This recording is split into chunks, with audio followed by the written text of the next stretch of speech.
Allow me to tell you, first of all, what we're going to be talking about, and second of all, to introduce our distinguished panels. This session is titled National Security and Ethical Implications, Terrorists, al-Qaeda Violence, and Their Strategic Goals. You can pack a lot into that, and I think we're going to pack a lot into that today. I'll introduce our speakers. To my immediate right is Professor Ali Khan. He's from Washburn University School of Law. Professor Khan initially trained as a civil engineer. In other words, he used to be a real person before he was a lawyer. He later switched to law, obtaining a law degree from Punjab University in Lahore. He immigrated to the United States in 1976 and studied law at NYU. Professor Khan was recently a resident legal scholar with the organization of the Islamic Conference in Jeddah, Saudi Arabia, and his academic scholarship concentrates on Islamic law and conflicts involving Muslim communities. He teaches comparative constitutional law, legal education, human rights, international disputes, and terrorism. To his right is Professor Stephen Morrison from the University of South Dakota School of Law. North Dakota. We can write our own joke there.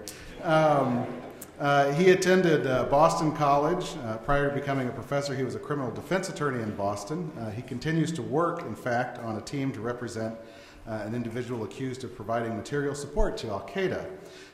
He teaches in the field of criminal law and constitutional law and writes in the areas of racial profiling, federal sentencing guidelines, the Fourth Amendment, and Miranda warnings. To Professor Morrison's right is Professor Jeffrey Korn from South Texas College of Law in Houston.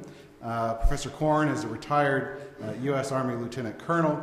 His last position with the Army was the Special Assistant to the U.S. Army Judge Advocate General for Law of War Matters, which is the Army's senior law of war expert advisor.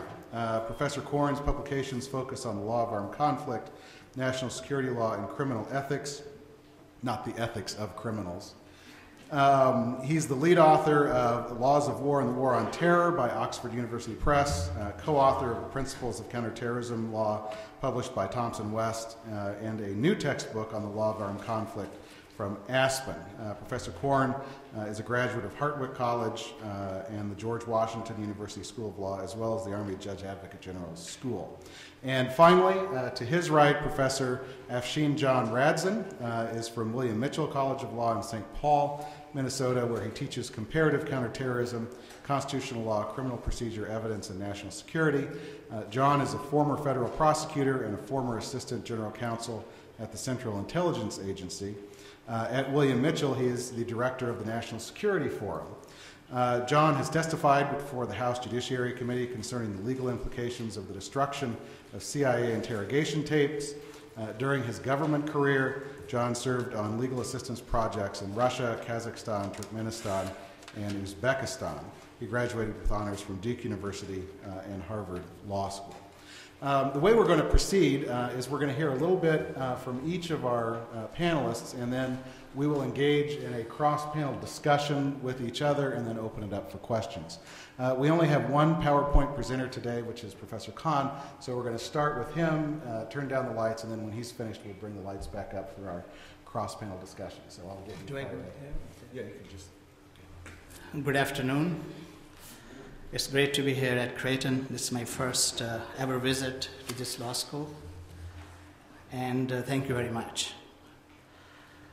In the next 10 or 15 minutes, I would give you a very broad, extremely broad perspective on the relationship between the West and Islam. By the way, I am a Muslim, and I'm a practicing Muslim.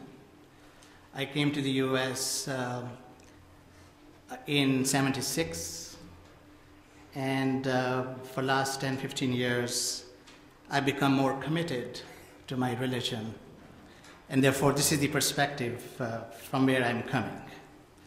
I've taught law for more than 27 years at Washburn. Now, if you look at the first slide, you will find that the title is Al-Qaeda, in the context of historical forces. And I would identify 4 historical forces and argue that al-Qaeda is a small player which probably would not be remembered in history, even though al-Qaeda is an obsession, at least in this country. And obviously so because of the 9/11 attacks. But my argument would be that if you look at the historical forces, al-Qaeda is not going to be a prominent player. Now, the numbers that you see is 1095 to 2011. 1090, in the 11th century, 1095 is a great year when Urban II, who was the Pope, the Catholic Pope, declared the First Crusade. And as you know, the First Crusade was to conquer Jerusalem and other Christian lands which the Muslims had conquered previously. And the First Crusade was done mostly by the Franks, and therefore the conflict between the West, by which I mean the Western Europe plus the US, and now Australia, New Zealand, Canada, and the Muslim world, which would include the Middle East, the classical Middle East, and now, of course, Pakistan, Afghanistan, and the biggest Islamic country, of course, is now Indonesia. But still we find that the conflict centers around the Middle East, even though it has expanded to Afghanistan and Pakistan, and it has expanded this way to the United States. Which one? This one. Yes. So the first 2 forces that shape the relationship between Islam and the West is what I call Western crusading. I deliberately use the word crusading to mean that the West is determined to attack the dignity of Islam. And it does in so many ways. Of course, the first obvious way, which started in, with the First Crusade, was actually to physically attack the Muslim countries. And I think that part still continues. I mean, most recently, in the past few days, we saw the attack of the Western powers, France, Great Britain, and the United States on Libya. So this is the most recent attack on a Muslim country. But in the last 900, 1,000 years, there has been constant physical assault on Muslim nations. But crusading is more than that. Crusading is actually attacking the dignity of Islam as a religion. I give you a few examples. The most recent examples would be the burning of the Quran, for example. In Florida, a pastor wanted to burn the Quran. The cartoons in Western Europe, which show the Prophet as a terrorist. If you read the literature, you find that in the West, not in the East, not in China, not in India, but in the West, in the Western countries, we find that the attacks are made on the dignity of the Prophet. The Prophet is declared as a pedophile. Prophet is painted as a criminal, as a violent man, as a terrorist. In so many ways, the dignity of Islam is constantly under attack. That's what I call Western crusading. Since I don't have time, so I'm going to move on. The next, and this is a big historical force, the crusading, attacking the dignity of Islam. The second force is what I call Euro-American exceptionalism. Now, you must have heard American exceptionalism. I would say it is, in fact, Euro-American exceptionalism. And what is it? It simply means that Europe/America is the best. That if you look at all the civilizations of the world, historical as well as present, then the United States is something very special. It's a city on the hill. It is something unique experience. Nobody can repeat it. Its values, its structures, its foundation, its future, its vision of life, everything about America and Europe, Western Europe, is very special. Now, what does that mean? It also means that the Muslim countries should accept this. That somehow Muslim countries, which has their own civilization stretching back 1400 years, they should submit to this idea that the Western Europe/American values are the best, and therefore they should adopt them. I think President Bush, for example, said, you should adopt freedom, you should adopt liberal democracy. If you go historically, you will find that attempts have been made to say to Muslims, why are you sticking to this fake religion? Why don't you adopt Christianity? Your economic system doesn't make sense. Why don't you adopt the market values of Euro-American economic system? So that is the second force, the big force, that is shaping the relationship between Islam and the West.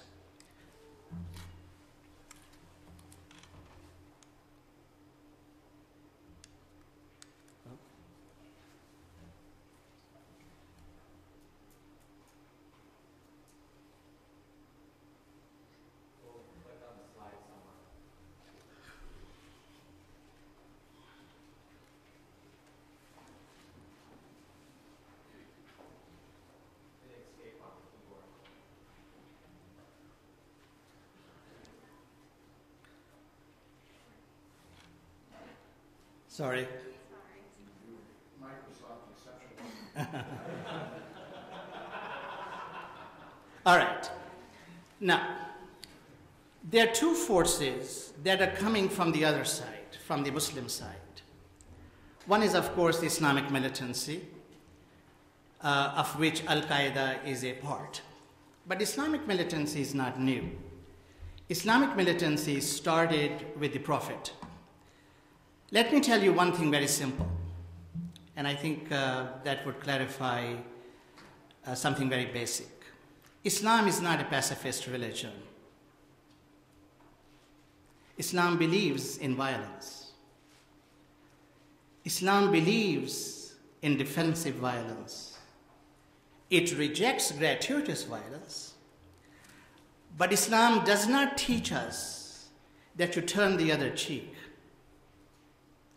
Islam teaches us that fighting is better than accepting oppression. And this is a distinguishing feature of Islam, that right in the Quran, you will find that militancy in the context of defense is prescribed in divine law. And therefore, to expect that Muslims would be pacifist is a wrong expectation. Muslims are, by religion, militant under conditions of oppression. And therefore, Islamic militancy becomes most prominent when Muslim countries are under physical attack. Therefore, the occupation of Iraq, occupation of Afghanistan, occupation of Jerusalem, Palestine, occupation of Chechnya, occupation of Kashmir, you will find that wherever there is an occupation by a non-Muslim force, there would be Islamic militancy. Now, you could say that from a religious viewpoint, Islamic militancy is a moral and ethical force that the enemies would call terrorism. And of course, I understand the linguistic fight Of course, you know, when people fight, they fight through language as well. So when you say these are terrorists, actually you're engaging in a linguistic fight. I think some military people would say it's asymmetrical warfare, which is somewhat more, I think, accurate, rather than saying terrorism, which is a pejorative term in order to condemn the enemy. I don't mind that, but that is not the Islamic viewpoint on Islamic militancy. The Islamic viewpoint on Islamic militancy is that Islamic militants are engaging in a moral, ethical, legal, and religious obligation to defend their country and to defend their communities. And I think this is a very unique perspective that is very difficult for the United States and the people in the United States to understand, that al-Qaeda could be a moral and a legal and a religious force. I think that will be something very new for you guys. Now, the fourth force is what I call the Islamization of the West.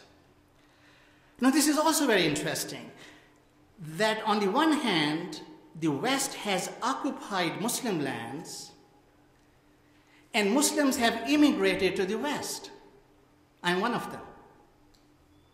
Now, what is this phenomenon? You'll find that French, who started the first crusade, have the most Muslims. The most Muslims in Western Europe are in France. And there is a fear that France would become an Islamic society, that Islam would destroy the traditional French values. There's a scare of Sharia in the United States. I mean, in Oklahoma, a law was being, in fact, a constitutional amendment was made in order to ban Sharia in the courts of Oklahoma, which a federal district judge declared unconstitutional. But there is a genuine fear that Muslims would attack, assault, and undermine the liberal values of Western Europe and the United States. Now, I think my time is up, so I'm going to sum up. If you look at these four historical forces, crusading, exceptionalism, militancy, and Islamization of the West, where does al-Qaeda fit here? Al-Qaeda has nothing to do with Islamization of the West. I mean, millions of Muslims who have immigrated to France and to Germany and to the Netherlands and to the United Kingdom and to the United States and Canada and Australia and New Zealand, al-Qaeda is a non-factor. I think al-Qaeda comes in the context of Islamic militancy. And that Islamic militancy is not confined to al-Qaeda. I think al-Qaeda is a small part of a very large militant phenomenon that is sweeping the world. So I would suggest to you, and I'm open to your criticisms and questions, that al-Qaeda is a small player in the context of four historical forces that shape the relationship between Islam and the West. Thank you very much.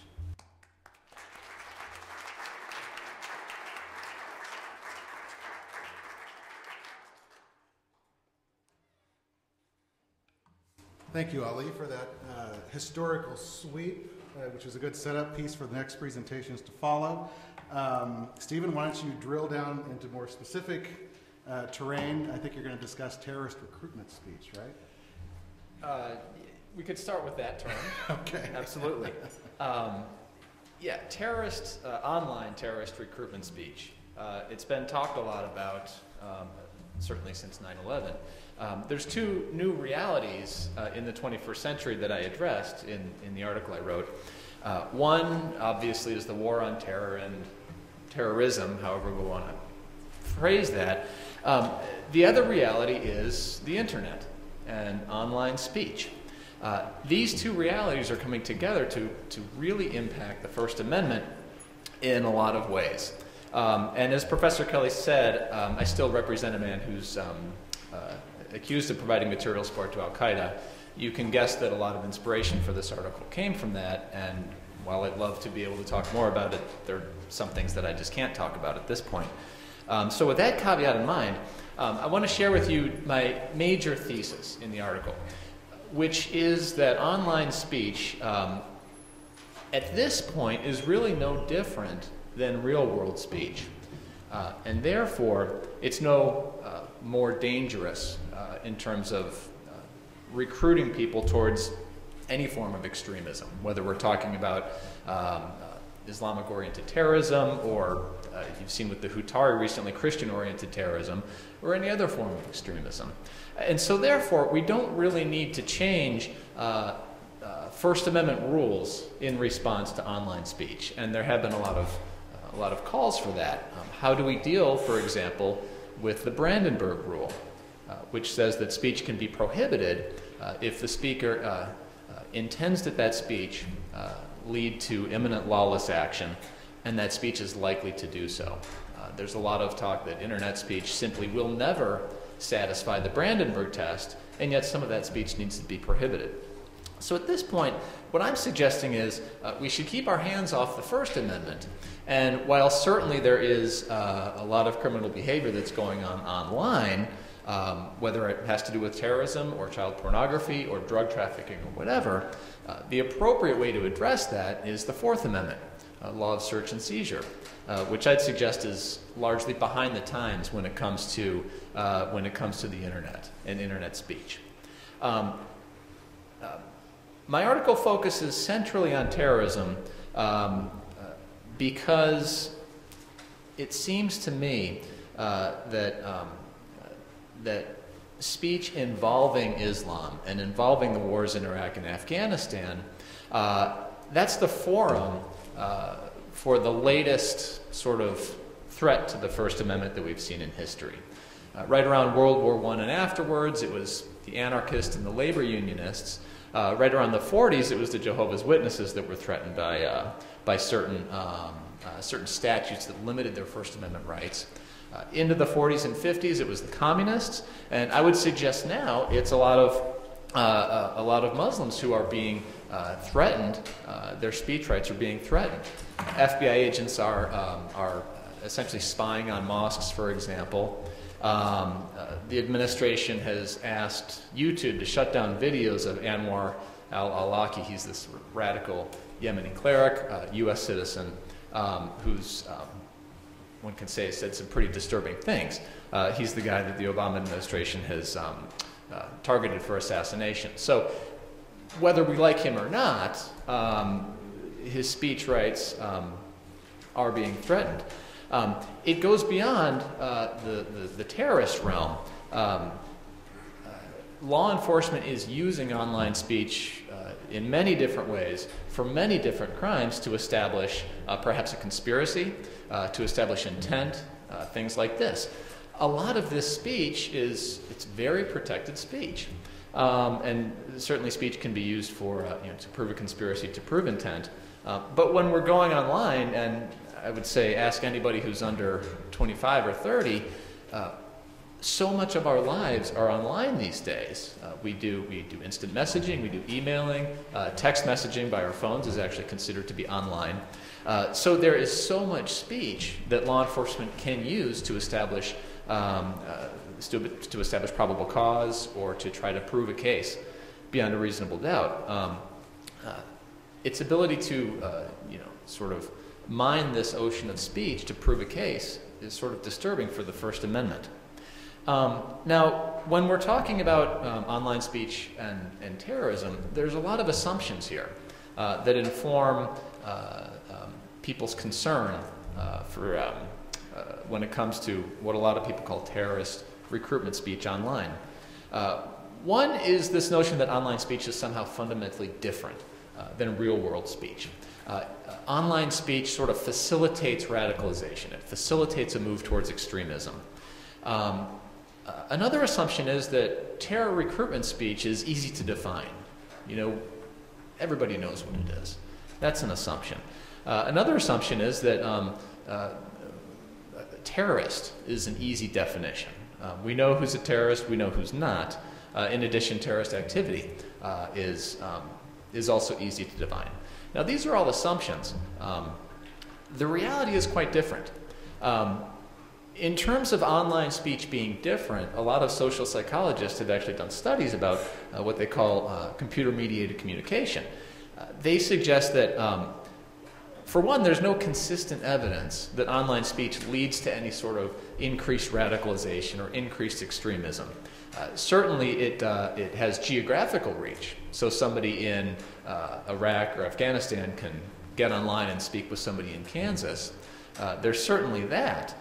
But in terms of computer-mediated communications' ability to, as a lot of people in government put it, to brainwash people, to recruit people, and to sort of turn people to extremism, there's really no evidence at this point, in social psychology anyway, that online speech does that. The second reality has to do with terms like terrorism, terror recruitment speech, terrorist activity. I think it was Lieutenant Colonel Bavarnik talked about the accidental guerrilla, and that's a great term because what you have is a huge spectrum of people who might be engaging in speech that we sort of think of as disturbing and we think of as eye-raising, but they pose absolutely no threat at all. On the one hand, you might say, okay, here's Osama bin Laden, right? He's obviously a terrorist, obviously a bad guy, a criminal. As you sort of go from him to the other extreme, right? Somebody who perhaps is in the Middle East, perhaps is in Europe or America, they might be watching some videos online produced by insurgents in Iraq or Afghanistan. They might be engaging in speech saying things like, you know, America really shouldn't be there, you know, this is just another crusade, things like this. You know, that person's never going to actually do anything, right? That person is merely engaging in protected speech. Between Osama bin Laden and between this guy, you have a ton of types of people. Accidental guerrillas, for example, people who might create a website that is quite disturbing, but nonetheless is protected speech, and they won't do anything. There was a case out of Idaho, U.S. v. Sami al-Hussein in 2004. He was accused of providing material support to a foreign terrorist organization. I believe al-Qaeda was named. His essential crime was administering a lot of websites that had forums on them in which people spoke favorably of things like violent jihad, offensive jihad, and not the defensive type. You know, let's just admit, we can say that's disturbing speech. And yet, was this material support for al-Qaeda? The jury was out a very short time, found him not guilty, and one juror was interviewed, and he says, look, we found absolutely no connection between Mr. al-Hussein and any foreign terrorist organization. So that's just one example of how the government uses speech to indict people, and how sometimes what we think of as terror recruitment speech is perhaps anything but that. I know my time is running short, so I just want to suggest a better solution, and I led off with that. A better solution would be to address the Fourth Amendment issues here. Our Supreme Court jurisprudence has been pretty lax in terms of developing Fourth Amendment jurisprudence when it comes to online behavior. I think we really need to push that forward and start developing rules of search and seizure online.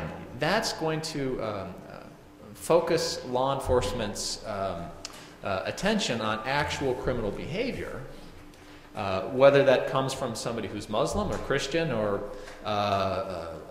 liberal or conservative, as opposed to addressing First Amendment issues. And that leads to sort of, I could say, impermissible attention being paid to certain unpopular groups. The recent hearings that were put on by Representative King about the radicalization of Muslims suggests not that the problem is the radicalization of Muslims, but the problem is one of political approach, of political focus. And so I think to address a very real problem, which is people who might actually perform violent criminal acts, let's look to the Fourth Amendment. something that I think Major Rosenblatt suggested from the counterinsurgency manual was that sometimes the more you protect your force, the less secure you may be. I'd rephrase it for my purposes and say sometimes the less you investigate a suspected group, the safer you are. A lot of Muslims, I think, would want to help the FBI, but they see that the FBI is spying on their mosques, suspecting them of things simply because they're Muslim, and so they shut down.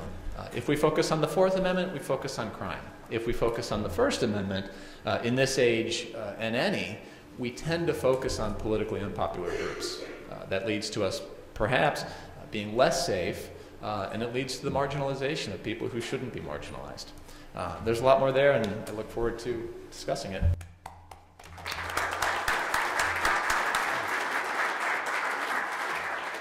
Thank you, Stephen. Jeffrey, why don't you get us into a discussion about the merits of providing legal representation to detainees? Thank you for the opportunity to be here. Thanks to the members of the Law Review for putting this on. I share Colonel Bavarnik's sense of appreciation to be among currently serving officers and some veterans of the various JAG Corps. It's always nice to see people we've seen before. And I really want to compliment the students for this pretty remarkable turnout on a Friday afternoon. You do a few of these events on Friday afternoons and you see the attrition rate kind of, so good for you that you guys are all sticking with it. I want to take up on a point that Colonel Bavarnik made, and he's not surprised by it because he and I have been engaged in a dialogue on this issue. And that is to call into question his basic premise that there is no way that we're ever going to provide legal counsel to detainees facing a detention status determination, and question whether or not that's the right moral and ethical approach for the United States at this point in what is generally referred to as the war on terror. And I think a Law Review symposium focused on morals and ethics of war and terrorism is the right venue to raise this question. Now, Colonel Bavarnik invoked the precedent of Hamdi several times for the underlying legal basis for the detentions of enemy belligerents that are captured by the United States. Enemy belligerents defined as individuals who engaged in a belligerent act, or we can establish are associated with al-Qaeda in some appropriate form. And it is true that Justice O'Connor in the plurality opinion in Hamdi noted that the authorization for the use of military force enacted by Congress after the September 11th attacks implicitly invoked the laws and customs of war, and within that invocation granted the executive the authority to conduct preventive detention, just like you would preventively detain any prisoner of war in any war. The quote from the case, "We understand Congress's grant of authority for the use of necessary and appropriate force to include the authority to detain for the duration of the relevant conflict, and our understanding is based on long-standing law of war principles." Now, Colonel Bavarnik has written really what is the best overview of the reforms to the detention review process that have been implemented in Afghanistan that you're going to find anywhere. Again, you can use Google and Google Bavarnik and detention review, and you'll find his Army lawyer article. And the reforms that the United States has implemented as a matter of policy are definitely admirable and definitely significant. As Colonel Bavarnik tells you, compared to what we were doing when we first arrived in Afghanistan, it's substantially more legitimate.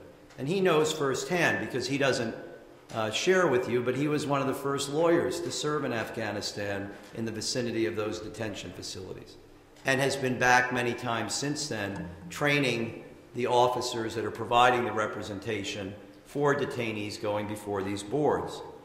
But let's trace the history of how we got there a little bit, because I think it's important.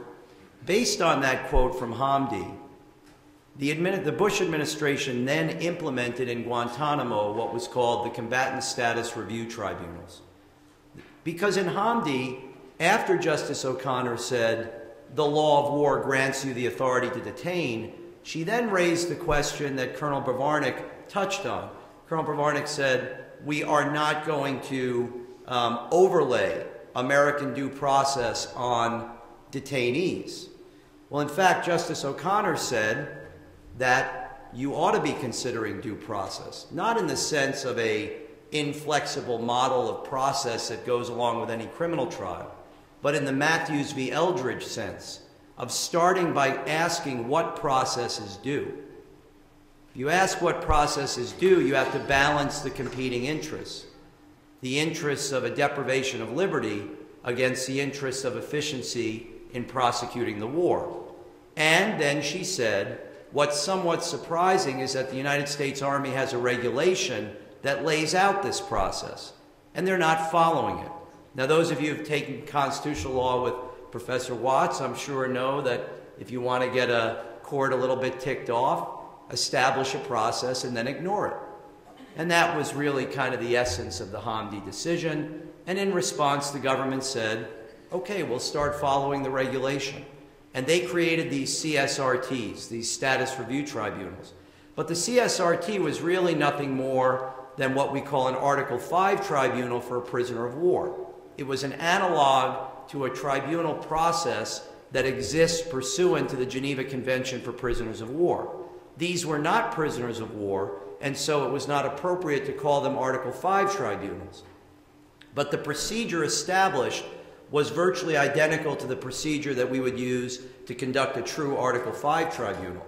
And a hallmark of that procedure is that the prisoner of war is not entitled to a lawyer. It is not a true adversarial contest.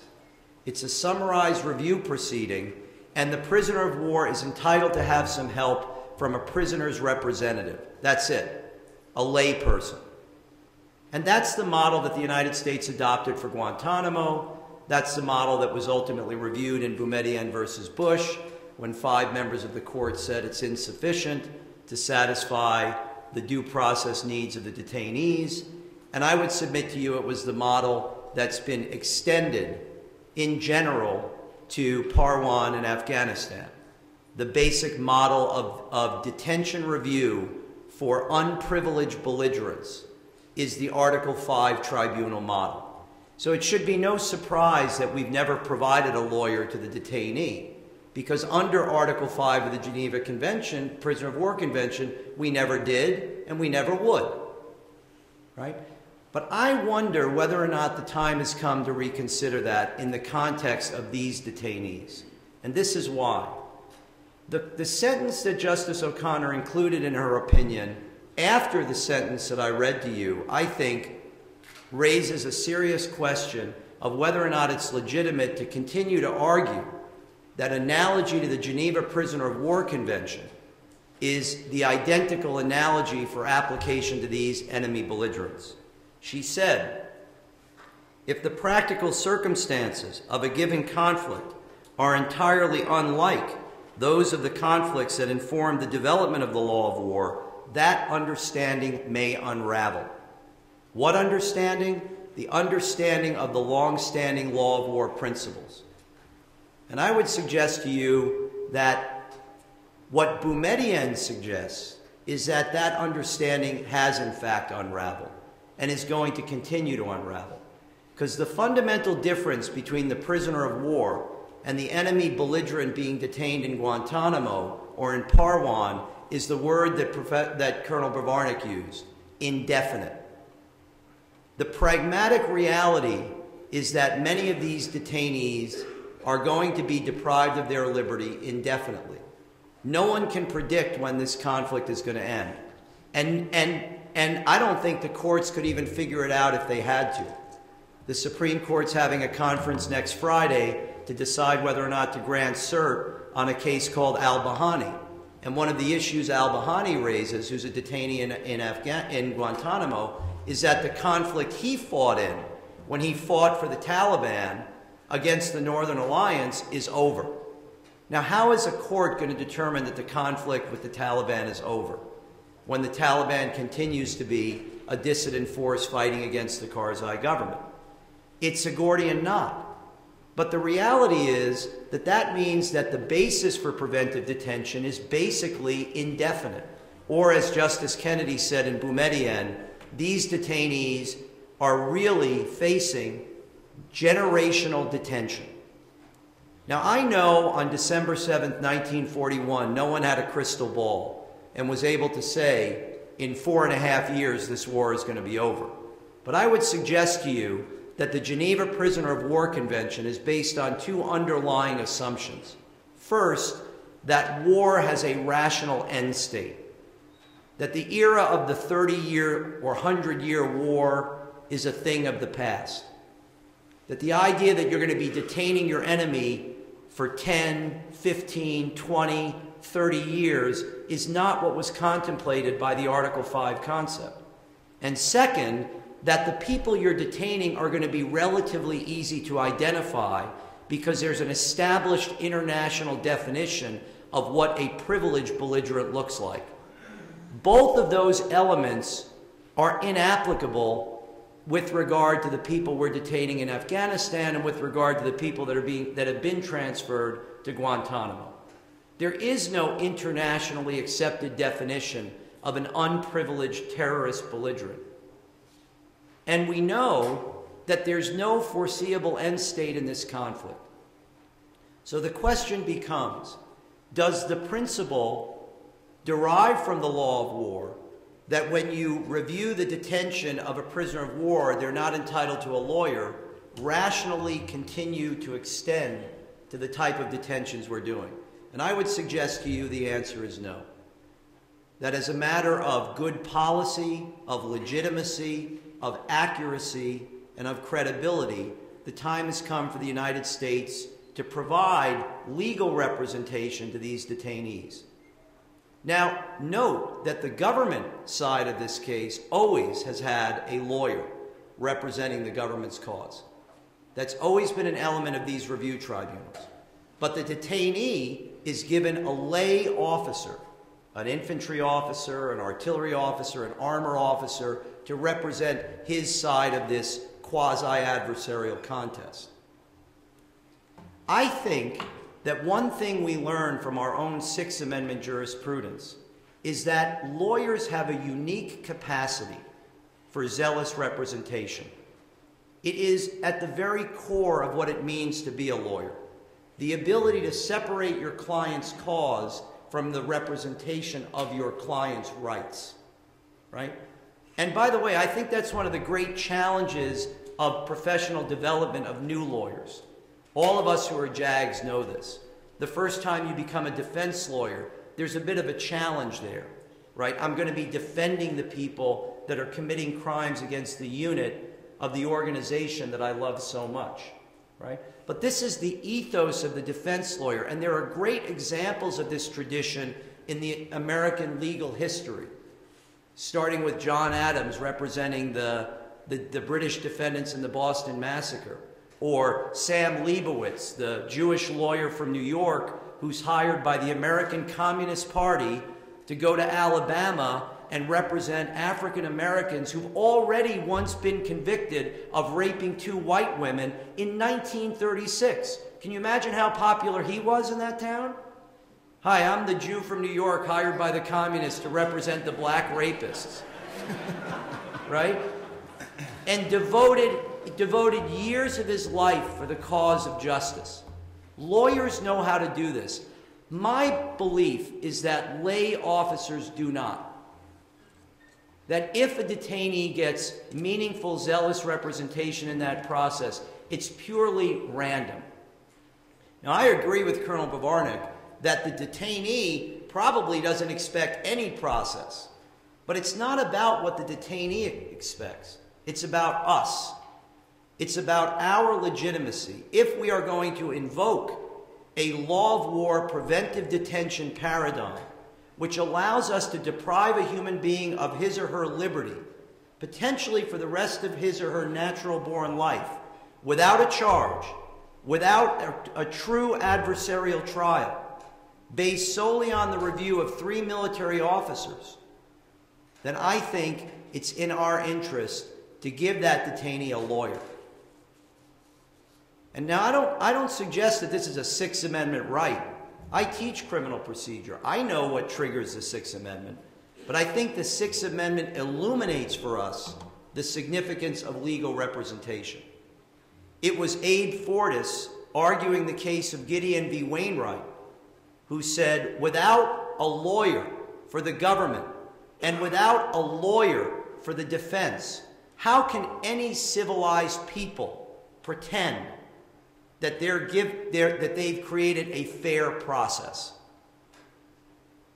Now, when we think about this, Colonel Bavarnik raised what military people would call second and third order consequences. What are the pros and cons?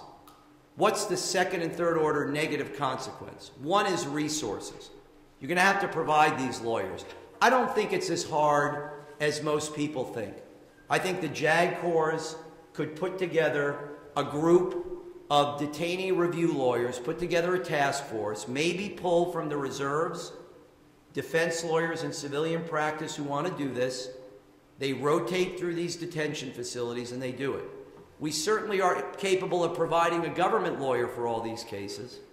So the question becomes, why is it so hard to provide a JAG for the other side? Risk of release. That's always a risk. It's a risk now. We could eliminate that risk by doing no review. We could go back to President Bush's argument that the determination of the executive is conclusive.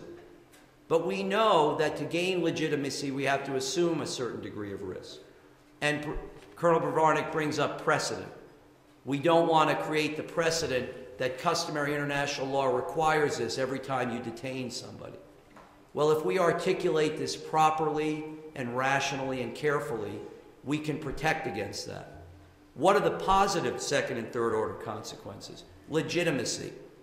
When we detain these people, the rest of the world is going to believe that the process is more legitimate.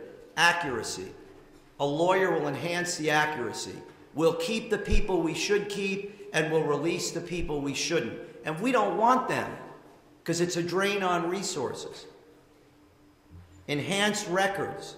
Many of these cases, certainly the ones in Guantanamo, are ending up in federal court on habeas petitions.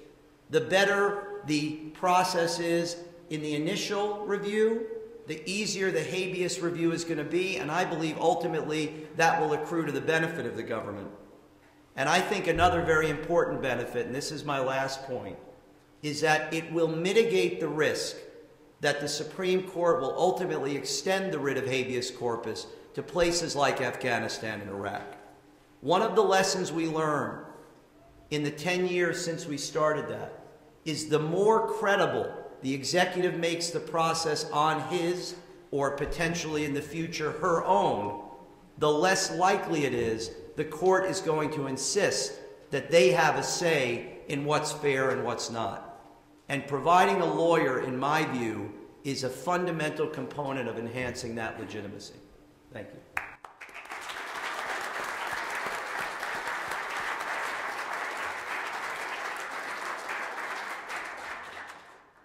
Thank you, Jim. Mike Kelly is a dear friend, and he said to you all, we're going to have a dialogue. We're going to have question and answers, but I want you all to look at the time. It's 3 o'clock. Each one of these speakers said, well, I'll speak 10 minutes. They all went over. This is a sin that all academics had, and I'm going to contribute to this sin because if they each spoke 10 minutes, I need to get my 10 minutes. The Law Review Board just gave me a note that there's a misprint in the schedule. We go till 3:30. There's a misprint, so so what I thought I would do in the next 30 minutes is pretend that I have spoken before. 10 minutes, and time is going to stand still. It's going to be great. I was a federal prosecutor. I used to be concerned about the people that would sit as jurors. I wanted them always to say guilty, but I would wonder, how is it that you didn't get out of jury duty? How is it that you're sitting on this 3-month trial? Similarly, when I get invited, and I'm honored to be here at Creighton, it's nice to be here with Mike, I wonder about people on a Friday, don't you have anything else to do? It took me 16, 17 years before I got into academia. I've been polluted by the practical world. And I notice if you're going to succeed in academia, you must be esoteric. The practical is bad. The very straight is bad. Now, we've had 3 great presentations, but I hope that you feel that we've gone from esoteric to very practical. Now, Professor Khan has given you a historical overview about al-Qaeda's place in Islamic militancy. Now, my practical reaction is, I don't need to know too much of this because I do know that al-Qaeda on September 11, 2011, killed a lot of American citizens. I know that they killed people in Bali, they killed people in London, they killed people in Madrid, and there's still a portion of this organization that wants to kill you and kill me. That is the counterpoint, that reaction to the presentation. Let's not get too sophisticated. As Aristophanes said in the Clouds, let's not obfuscate ourselves into non-reality.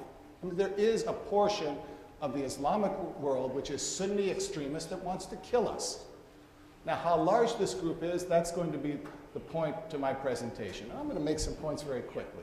Now, Professor Morrison very rightly asked us to be more sophisticated in our view of the use of the internet, First Amendment values. But I just react and say that any CIA officer that's working against these threats, any FBI officer, anybody from DOD will tell you the straight truth that the internet, encryption, cell phones makes it far easier for terrorists to organize. Right, we just followed the Egyptian disturbances. We know that Facebook allowed, it didn't create the revolution, but it allows the people that are against the regime or against us opportunities that didn't exist. When we're looking for this balance between security and liberty, we have to accept that reality. And I'm not saying Professor Morrison ignored it, but I just want to remind you of the obvious. Now, my friend Jeff Korn, he focused on what to me is an important question. He can connect it to something broader. Do we give lawyers to detainees? And there's kind of an inside baseball debate. We sense that, right? To give or not to give. But it is part of a larger issue, and it's now shame on all of us. We're 10 years almost into the post-9/11 era, and we do not know, in dealing with al-Qaeda, is this more of a war paradigm, or is it more of criminal justice? We don't fight it out or settle that way. We avoid that fundamental debate, but we see those issues creeping up into these kind of debates. And Jeff is saying, you know, let's try to find this hybrid model back from my favorite opinion, Hamdi O'Connor. And what the virtue of O'Connor's opinion is that she accepts it's a hybrid. It's neither completely war nor completely criminal justice, but the shade of gray still matters. So I reacted in 3 minutes. Now I'm going to put out my points. I think, if you look in the social science literature, there is a huge debate, and it is paralleled in the intelligence community. What is al-Qaeda? Now, if we're going to learn anything else, let's pronounce al-Qaeda the way a Persian would pronounce it speaking Arabic. So al-Qaeda, right? If you're on CNN and you say al-Qaeda, they're going to say, well, this person, Elizabeth, must be an expert. Right, al-Qaeda, and then just say it a few times because Anderson Cooper will not disagree with you. So the debate, back row, I never went to class, I never went to symposia, so thank you. I would have been back there. Now the debate is, well, what is the nature of al-Qaeda today? Is it, Bruce Hoffman's view, is it still a top-down organization? Central command, bin Laden, Zawahiri, the number threes, do they have to go back to the organization for their plots? Are they in coordination with other groups? Then there is another view, Mark Sageman, that says, no, al-Qaeda, the central organization, has been decimated, doesn't exist. Bin Laden is just walking around like this, and it's a brand, it's an inspiration, it's a franchise, it's a set of ideas. What is it, or is it something in between? And answering this question has some fundamental implications in policy and law. So if you're taking notes, say, well, Radson says, this is the first point made, what is al-Qaeda? Is it top-down, or is it some amorphous group, or is it something in between? Now, what are the policy implications? What are the policy implications? One, and we saw it in the White House, if it's top-down, then someone like Joe Biden will say, in Afghanistan, then we don't need to worry about the Taliban. We can distinguish one organization from the other, and we can kill. We can kill the people in al-Qaeda, and we don't necessarily have to put our precious troops on the ground. How can we kill them? By those things we have, right? There's one buzzard in the room right now, right? Bring the drones in with missiles, and let's kill al-Qaeda. Let's kill their members, and if we kill enough of them, we will have weakened them, we'll be in a better position. Now, your prior president bought into this notion for a while because he had, according to Bob Woodward, an al-Qaeda organizational chart. And he just loved ticking them off. They'd come in, we've killed this one, captured this one, rendered this one to Egypt. Who knows what's going on with the person in Egypt, right? And then the number 3, that's the bad spot to be an al-Qaeda. Because if you're KSM, then you get picked up in your sleep.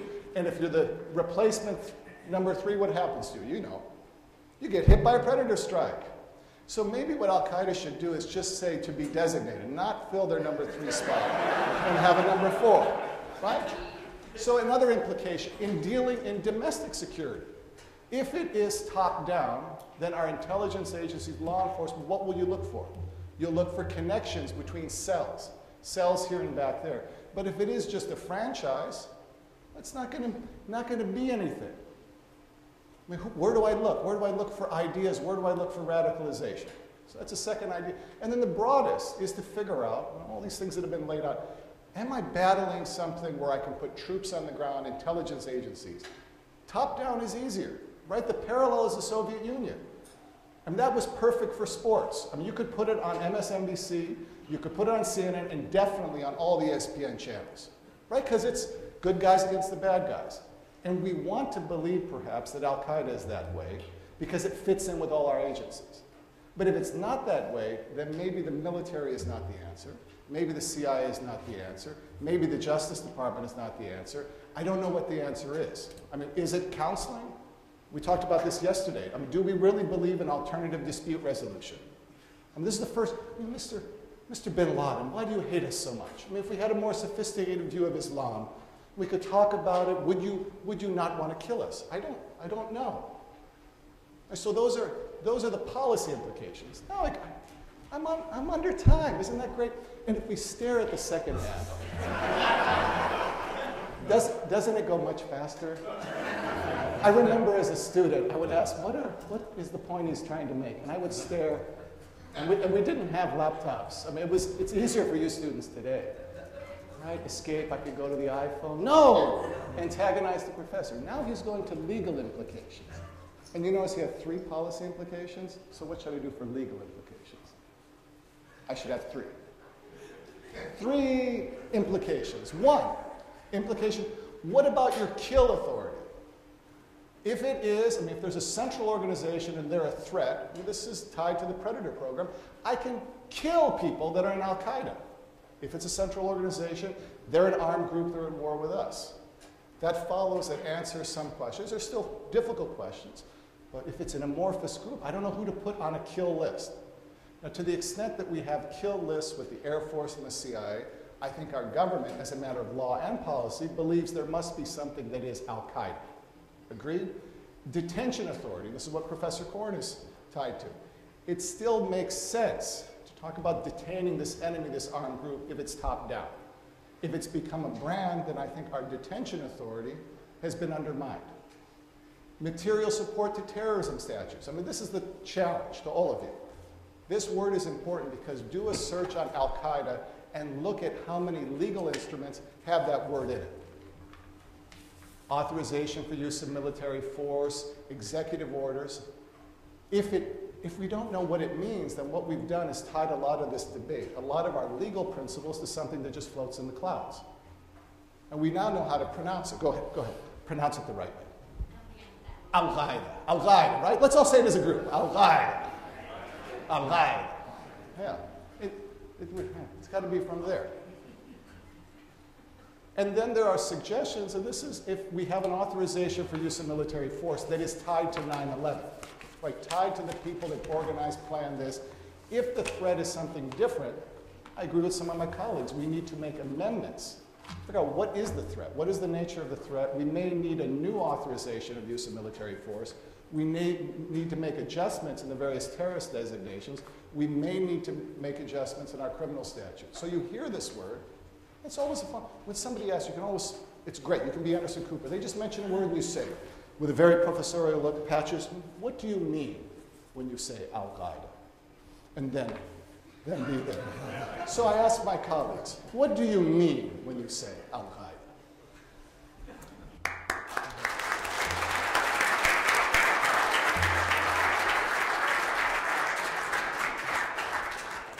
Entertaining as always, John. Thank you. I want to pose a triggering comment here to get some crosstalk going. I have just pulled up today's New York Times on my iPad. They haven't made me start paying for it yet.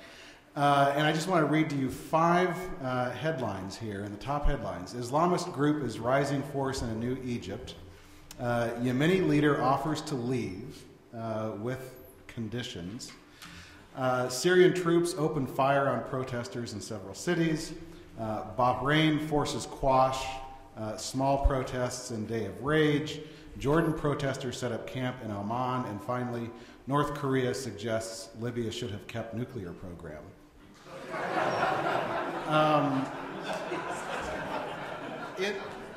In this global war on terror that's traditionally thought of as between us and al-Qaeda, events are erupting of historical import, keying off Ali's first presentation across North Africa and the Middle East. How does that color what we've been talking about? Whoever wants to jump in.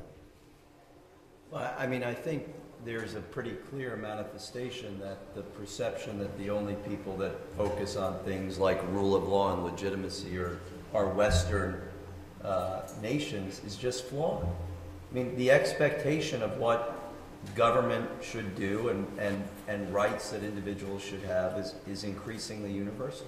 It's reflected in international law itself. I mean, you're right, profound developments in the last couple of weeks. Sovereignty matters less and less. Protection of the individual matters more and more. And law plays a role in that. So I think that, the points that John brings up, yeah, I mean,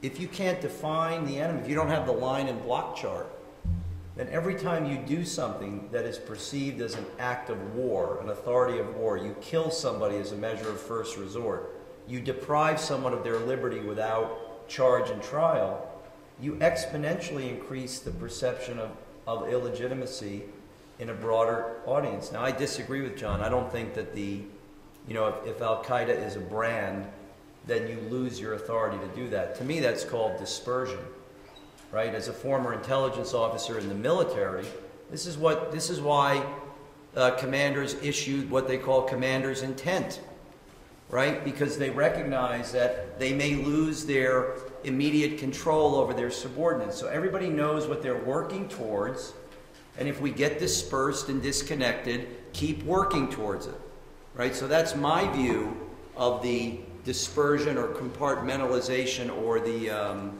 franchising argument. It doesn't necessarily eliminate the authority, but no, the trick box we're in is that we perceive this as a threat that justifies this type of robust authority, normally reserved for an enemy you can identify, and people in the world see it as less and less legitimate. And I think this is just a manifestation of that.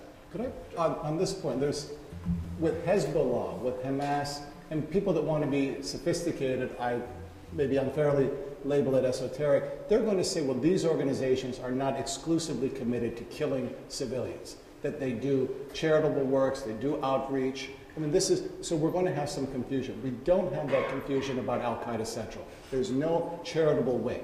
To the extent that we believe that there's a central group, it is about killing people. They don't have any outreach in the Muslim world or the rest of the world. However, if it starts to break down, I think that we can get to a point where you're so far away, that maybe it's a matter of policy, not law, but you're so far away that we won't say membership by itself. Because a lot of our principles, membership in al-Qaeda, to swear allegiance to bin Laden, bayat, means you can get killed. And I think that premise as of today is still a sound one. But it may, as O'Connor said, begin to unravel because it's a small group that swears allegiance. Now, there are other people that facilitate. I actually agree with you 100%. The way I would characterize it is it's a threat recognition dilemma. The more dispersed the organization becomes, the much harder it becomes to do your threat recognition analysis. And then your application of that authority seems much more tenuous. Right, and the other part, we've had a lot of these debates about detention authority. And it was really big when we had Abu Ghraib and Guantanamo. I would come and cause trouble and say, well, we're putting people in secret prisons. In other parts of the world, we're killing people in Pakistan. What is the legal theory? And if you make mistakes there, the stakes might be much higher. But what happens when we have a mediated niche, which was Guantanamo? We can protest and protest about this. We have a lot of the cases, but the same theories that lead to detention allow us to kill. And there may have been an evolution if it's more difficult to detain. I agree, intelligence officers always want a live body for information. But if your legal and policy structure has made it difficult to detain and hold, what will happen in the equilibrium? Then let's kill. And is al-Qaeda going to be eclipsed by these events? Well, I think I want to make this argument that killing is not winning. You can kill. Can you win? Now, if you look at the First Crusade, I want you to look at the First Crusade. Read it. The most brutal killing of the Muslims happened in the 11th century by the Franks. I think the United States armed forces are too decent and too disciplined and too much conditioned by the rule of law. I don't think the drone attacks in Pakistan, I am from Pakistan. I know drone attacks are very unpopular in that country, and many innocent civilians have been killed. But the First Crusade, the killing were absolutely brutal. Did they win? No. Were they able to keep Jerusalem? No. Were they able to keep Antioch? No. Were they able to keep Tripoli? Not in Libya, but in the other part? No. So if you look at the sweep of history, you will find that the West has consistently lost, even though it has killed lots of people. So I suggest to you that the focus on al-Qaeda is misplaced. Look at the historical forces. Can you win? Can you defeat Islam? I would suggest to you that's a wrong battle. We will have to reconcile with Islam as a religion. We cannot defeat Islam. We cannot defeat Muslims. Can we kill the members of al-Qaeda? Sure. So it is not about killing. I think we have to reorient our analysis toward winning. And I think, to me, winning would be through compatibility and congruence rather than through this perpetual war.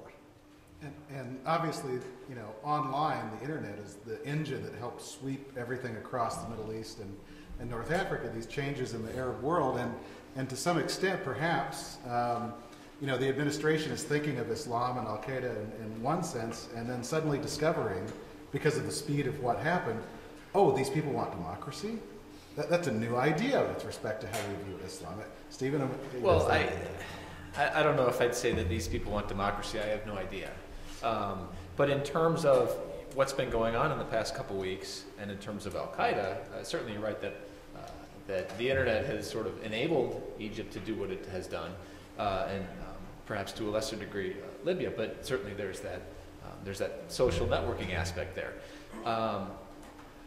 And I'm no political science, so I'm sort of a Luddite in this, but from my standpoint, it seems to me that al-Qaeda absolutely will be undercut if people in the Middle East who want change do it right. And I don't specifically know what the right way to do it is, but I think we saw in Egypt, when the protesters remained nonviolent, they were able to achieve their aims a lot faster than the Libyan rebels who took up arms. And the U.S. didn't go into Egypt, and the U.S. did go into Libya. So killing is not winning, absolutely. If you resort to killing, whether you're the U.S. military or whether you're certain opposition forces, perhaps in Libya, it's an old cliche, but that begets killing, and nobody ever wins. I think al-Qaeda was really undercut with what happened in Egypt. They haven't yet used what's going on in Libya to their advantage, but it will be, I think, a lot more easy for them to do so. Well, for one major reason, because the U.S. is in there. So again, this despite the fact that Gaddafi kept saying he was battling al-Qaeda, right? Well, I think everybody knows that's just propaganda. You know, that's. I don't think anybody, you know, in the U.S. or Bin Laden or anybody believes But that. yeah, that sort of tucks into John's last point. What is al-Qaeda? How do you view al-Qaeda? Gaddafi, you know, had this ghost of al-Qaeda he was trying to sell to his people that he was battling. Well, and you could make it into anything, I suppose. I actually brought something perhaps interesting. Al-Qaeda used to be something quite concrete. I'm referring to the work of Peter Bergen. He's done a ton about Osama bin Laden and al-Qaeda. You know, he's wrote a couple of good books about it. It used to be that you actually had to apply to al-Qaeda, right? There was an application form. You got time off. You got benefits. It was a very concrete group. Really, for bachelors, you got, I think, 2 weeks every 3 months, and for people who were married, you got a month or something like that. That's better than FMLA. There was a joke that al-Qaeda gave better dental benefits than the U.S. government. One expert that the U.S. likes to use in prosecuting people is this guy, Evan Coleman. What he says is al-Qaeda is not just, and I'm quoting here, al-Qaeda is not just an organization. Al-Qaeda also views itself as an ideology. It hopes to encourage people around the world who are unable to travel to places like Afghanistan or Somalia or wherever else. It hopes to encourage those people to do what they can at home. The battle is not about Osama bin Laden, and it's not about al-Qaeda. It's about the methodology and the ideology behind it. If you follow the same methodology and the same ideology, then you too can be al-Qaeda. A lot of times, we'll see this borne out in history, but a lot of times I think the government is looking at sort of what they call homegrown terrorists who may have no connection to al-Qaeda and call them al-Qaeda because they sort of adopted this mindset. There's an important distinction on the results of whatever the plot are. By that I mean, we have a comfort today that al-Qaeda or various groups that are trying, similar to them, that they can't pull off a 9/11.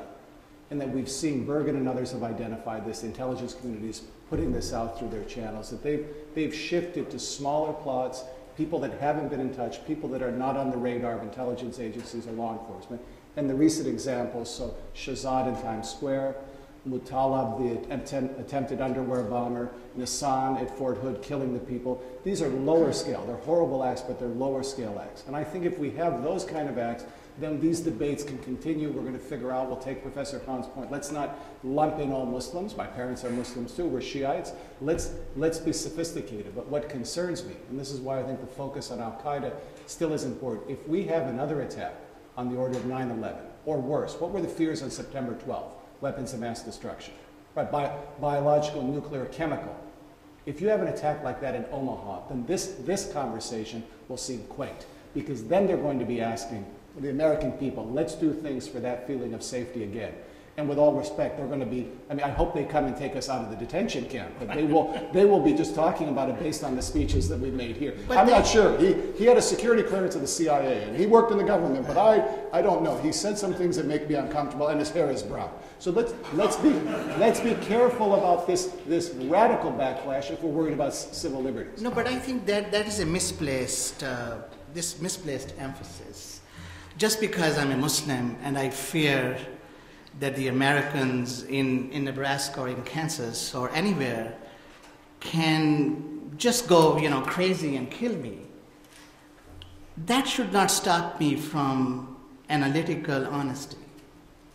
That should not stop me from my intellectual integrity.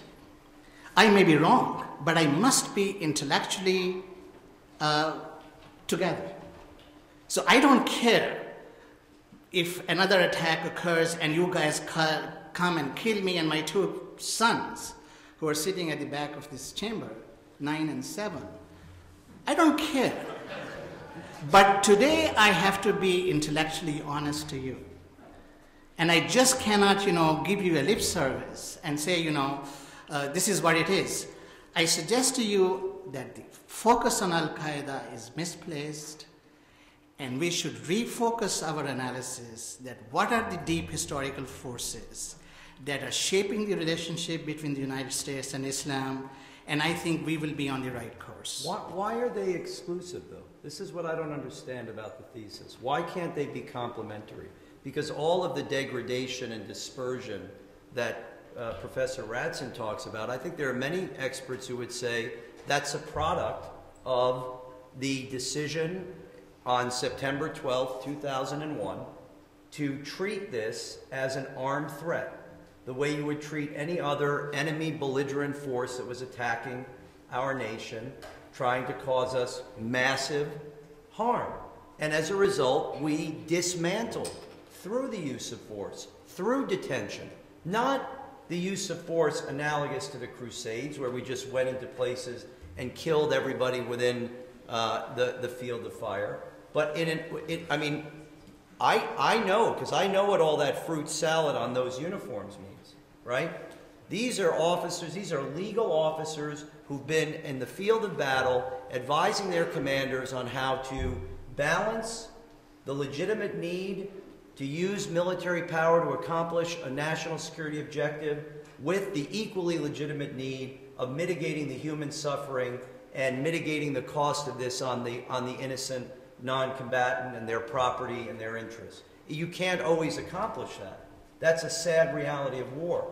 But what I don't understand is why your thesis of becoming more interested in building consensus and understanding is incompatible with also invoking the military power of the nation when appropriate to dismantle the belligerent capability of an enemy. It's tribal warfare. I think I'm very familiar with tribal warfare, which goes for generations, which go for centuries. Now, the armed forces of the United States do not make policy. They do not make the policy decision to go to war. These are the politicians, these are the intellectuals, these are the academics, these are the people like you and me who prepare a ground for a war, right? So the war in Iraq, war in Afghanistan, war in Libya, war in Pakistan, all these wars, they are not initiated by the armed forces of the United States. They are being executed by the armed forces of the United States. My thesis is restrain the armed forces. And let's look at the deep historical forces that are defining the relationship between Islam and the West. And the United States should not commit the same mistake that the Franks did in the 11th century. Because it's not going to go anywhere. We have to rethink what the problems are. Of course there's a threat from Muslim militants, but there's a threat of the United States to all Muslim countries. If you go to Pakistan, if you go to Iran, Afshin's country, you think Iranians are sitting safe and secure? They feel that Israel or the United States, they're going to attack them any minute. Well, okay. So I think what I'm suggesting to you is, just because you can kill, don't kill. I would just, I can't help but make the point that in the words of the Supreme Court in the Prize cases in 1864, war was thrust upon this nation on September 11th. We weren't attacked on September 11th because we invaded Iraq. War was not thrust on September 11th. A horrible thing happened on September 11th. I'd like to agree with you on this point. Maybe you should tell me, slow down. I don't know that you should agree with me. There was a view coming out of the intelligence community after 9/11 that had this kind of caution. People that had this historical view, and they reminded us of all the problems of going into countries. So I think we needed to go into Afghanistan. I mean, this was the sanctuary for al-Qaeda. I don't have any question about that. But then the war in Iraq, look at the sacrifice of life and treasure, and I don't think it made us safer. This was a fundamental error in American policy. So we agree with that. And then to compound it, the arrogance of the regime, because Iran at this point, we looked good at the end of 2002, the beginning of 2003. It's so long ago, we forget. We were doing better in Afghanistan. We abided some of these lessons. Libya said, they pretended to give up their nukes. Uzbekistan said, we'll have basing rights. And what did the Iranians do back channel? They said, we will make a deal. We'll reduce our support for terrorists. We'll let you have intrusive inspections. We won't get in the way of the Israeli-Palestinian peace process. And what did our administration say? Pound sand. Because they thought they would do 2 for 1. So we know today about the fiasco. That's the title of Iraq. And I think the historians will go back. This opportunity to make a deal with Iran. And there are a lot of commonalities there. Because if we're going after al-Qaeda, a Shiite regime that almost went to war with the Taliban, is a good ally. The alliance with Pakistan could have been there. Right. So arrogance is a trait that causes empires to sink. No doubt about On that. that note, let's take a couple of questions real quick before we wrap up here so that we can have some audience participation on these. This, I hope, is the most provocative panel of the day. Yeah. This is specifically for Professor Kahn. There's a microphone someplace. I don't know where it is.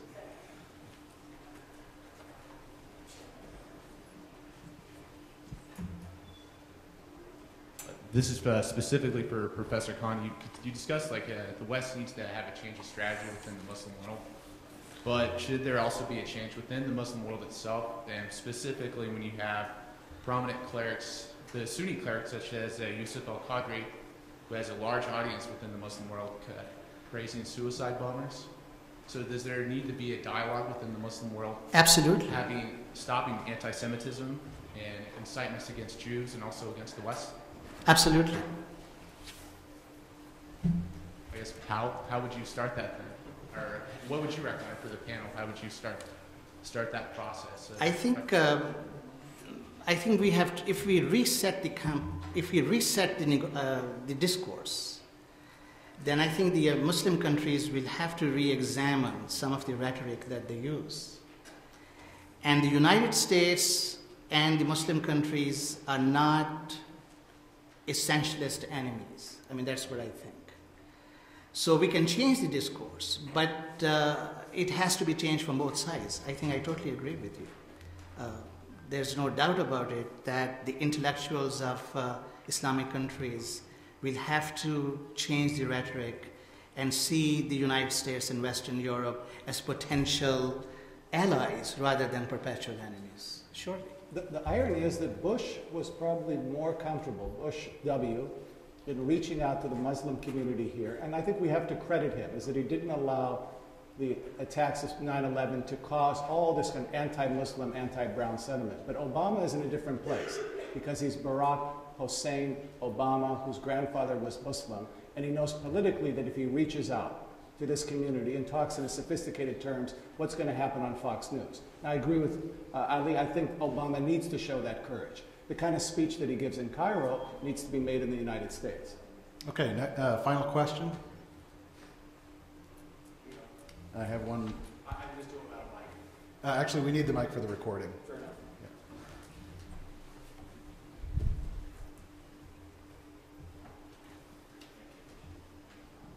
Yeah. On.